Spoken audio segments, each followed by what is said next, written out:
Genesis 14:14 states that Abraham had 318 trained men. But were they really trained? And what does this really mean? Find out on this episode of Ancient Egypt and the Bible.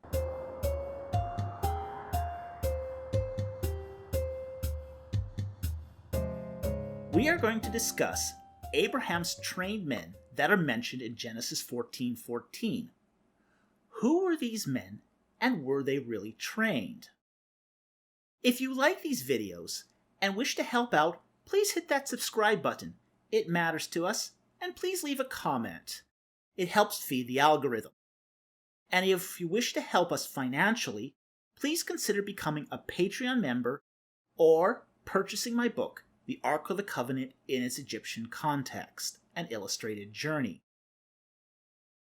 Okay, Genesis 14:14 states, "And when Abram heard that his relative had been taken captive, he led out his trained men, born in his house, 318, and went in pursuit as far as Dan."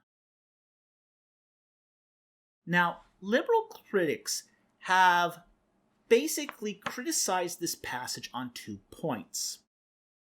First point is the matter of the numbers, 318.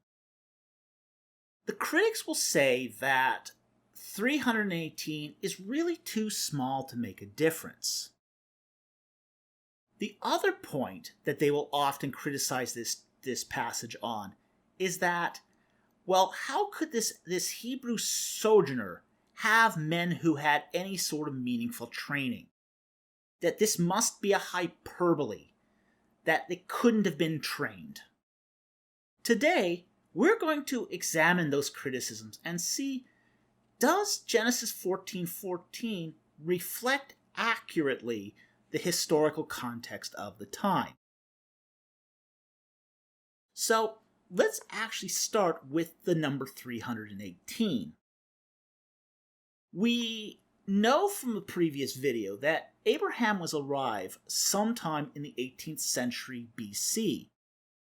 And you can see that video in the card above. But we are going to take a historical context of, say, a slightly later period, the 14th century BC, which is from the Amarna letters.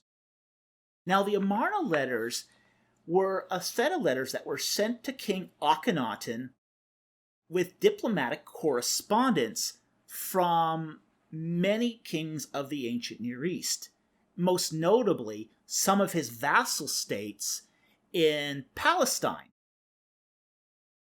And the situation in Palestine during the reign of Akhenaten was that Palestine, Canaan, was a set of city-states that were more or less at war with each other. Now, one of the interesting things is among the letters that was sent to King Akhenaten were requests for troops. And one of the interesting things about these requests for troops, one of the most remarkable things about these, is how small the numbers are. Many of these troop requests max out at 250 men, and are typically between 250 and 50 persons. And these kings are writing Akhenaten saying, if you just send us 100 men, it would turn the tide of battle.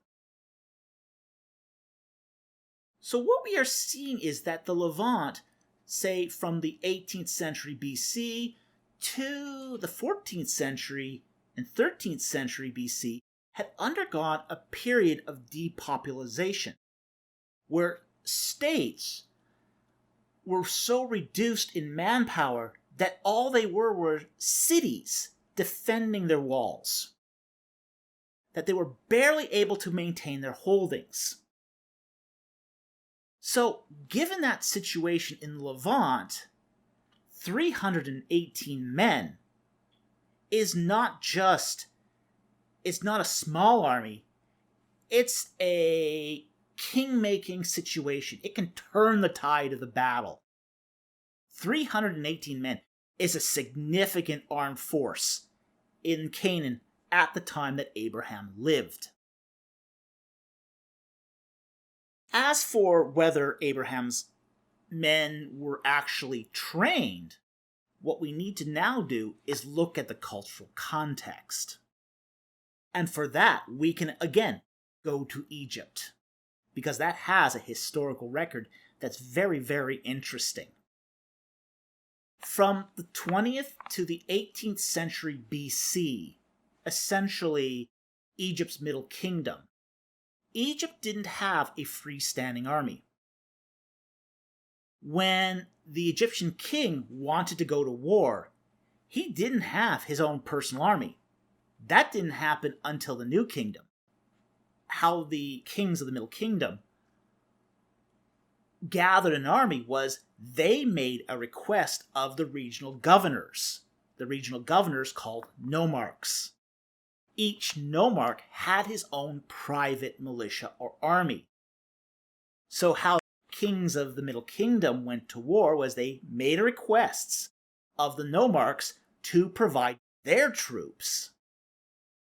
And each nomarch maintained his own private trained army. And one of the very interesting things is that we see these armies portrayed in the tombs of the nomarchs at, say, Beni Hassan. What's more interesting about the scenes that are shown on these tombs is the detail that goes into the training. One of the particular features of the tombs at the Beni Hassan is what's been called wrestling scenes. Now, these scenes are not just ordinary wrestling scenes. They're very interesting. They show hundreds of various wrestling moves with little or no duplication. This is very phenomenal when you've got 300 wrestling moves and there's no two alike. That's phenomenal. It's not just some random wrestlers. What these scenes are is a catalog of wrestling moves. Each move is unique. It's kind of similar to the Japanese martial art tradition of what's called the mokuroku, or a catalog of techniques that show competency in a martial art. The walls of the tombs of the nomarchs at Beni Hassan is a Middle Kingdom martial art system that's being cataloged. It's systematic, it's recorded, and importantly, it's passed on over generations, over centuries. Easily over 3 centuries, this system is being passed on. And these 3 centuries are contemporary with Abraham. We know Abraham visited Egypt. We know Abraham picked up servants. It's also highly possible that Abraham also picked up a martial arts tradition, or men who could pass on that martial art tradition in what is inarguably the earliest recorded martial arts tradition. So I think when it comes to the question of whether the 318 trained men of Abraham could have been trained, I think there's no doubt that, yes, there was a system that was trainable, was cataloged, was passed down from generation to generation in Egypt. And that was used for a martial purpose, a war purpose. So I think it is very, very credible that not only were Abraham's 318 trained men sufficient to turn the tide of a battle in Canaan, but that they were trained according to the martial arts style of Middle Kingdom Egypt. Anyway, thank you for watching. I hope you found this video informative. and I will see you next time on Ancient Egypt and the Bible.